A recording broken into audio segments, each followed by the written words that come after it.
Okay, magandang araw po sa lahat mga boss. Ano, Tarlac Project, part 3. So, last na pumunta tayo rito, yung kitchen yung pinakita ko.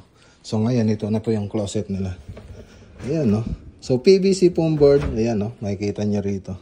So, hindi na po siya inaanay. Waterproof, fire retardant. Tapos, ano na rin siya, moisture proof.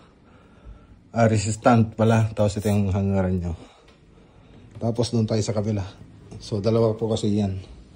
Ito po siya. Ito po yung isa. Sinassemble pa lang po.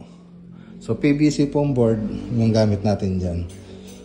So, dito, makikita nyo kung hindi siya naka-fix doon sa taas. Pero dito, naka-fix po siya dito sa taas.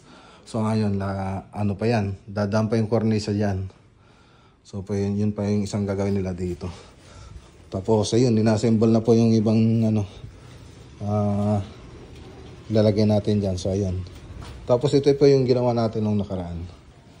Ano, may mga naka-display na. Ayan, no? Ganda na.